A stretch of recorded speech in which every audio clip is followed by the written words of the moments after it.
আর কারা সেই সৌভাগ্যবান মানুষ যারা জান্নাতে সবার আগে প্রবেশ করবে? সুবহানাল্লাহ।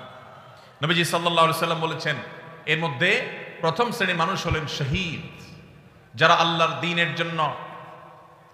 দ্বীনের জন্য ইসলাম এবং মুসলিমদের দুশমনদের বিরুদ্ধে জিহাদে রত হয়ে যারা শাহাদত বরণ করেছে, নিজের জীবনকে বিলিয়ে দিয়েছে, এই শহীদদেরকে আল্লাহ তাআলা জান্নাতে সবার আগে প্রবেশ করাবেন।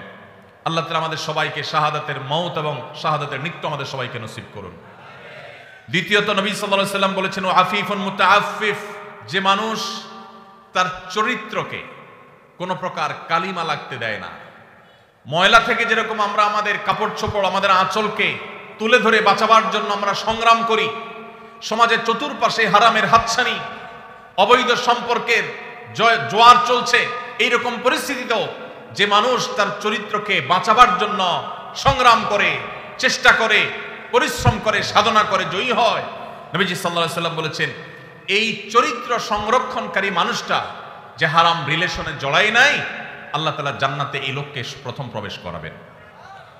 আর তৃতীয়ত হলেন ওয়া আবদুন আহসানা ইবাদাতাল্লাহ ওয়া নাসাহা লিমাওয়ালি, যেই কৃতদাস আল্লাহর ইবাদত ভালো করে, আবার তার মালিকের কল্যাণও কামনা করে, মালিকের কোনো ক্ষতি চায় না, অর্থাৎ বান্দার হক আদায় করে, আবার আল্লাহর ইবাদতটাও সুন্দরভাবে করে, সেই কৃতদাসকেও আল্লাহ তাআলা জান্নাতে সবার আগে প্রবেশ করাবেন।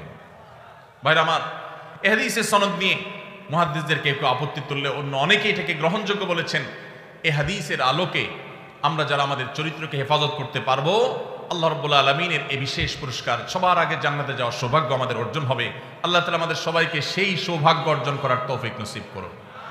যুবক ভাইরা আমার, চরিত্রকে হারাম থেকে বাঁচাবার জন্য কারা কারা নিয়ত করেছেন একটু হাত তুলুন তো। আল্লাহ আমাদের যুবক ভাইদের চরিত্রকে হেফাজত করার তৌফিক নসিব করুন।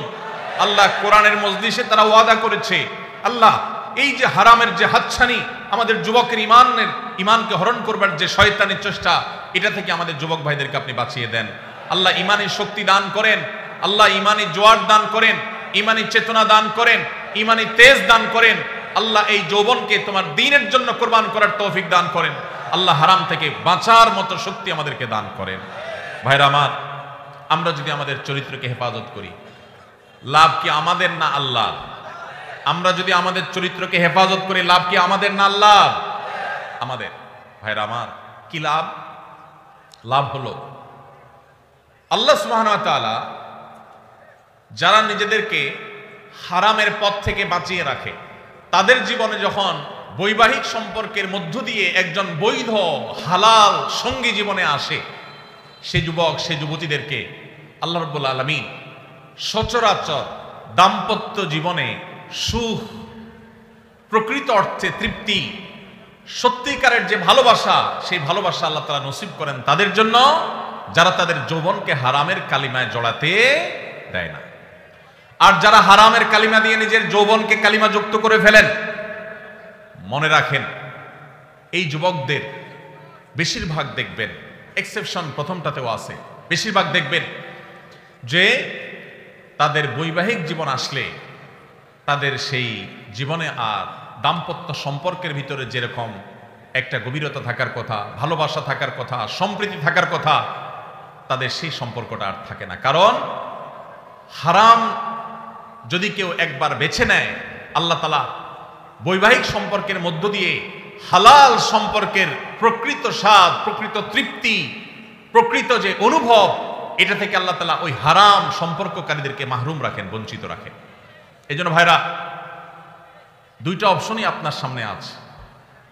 মনে রাখবেন, শয়তান খুব ভালো করে জানে, আল্লাহ কোরআনে বারবার বলেছে শয়তান আমাদের প্রকাশ্য শত্রু। শয়তানকে আমরা দেখি না, অথচ আল্লাহ প্রকাশ্য শত্রু বলেছেন। কারণ শয়তানকে না দেখলে কি হবে? তার সব ক্রিয়াকর্ম প্রকাশিত।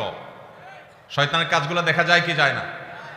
এই শয়তান আমাদের যুবকদেরকে তাদের ইমানের তেজ নষ্ট করে দিতে চায়, তাদের ইমানি তেজকে ভোঁতা করে দিতে চায়, এই জন্য তাদেরকে হারাম সম্পর্কে আনতে চায়। এই জন্য ভাইরা, আমাদের চরিত্রগুলোকে আমরা হেফাজত করার সংগ্রামে জয়ী হওয়ার চেষ্টা করবো তো ইনশাআল্লাহ।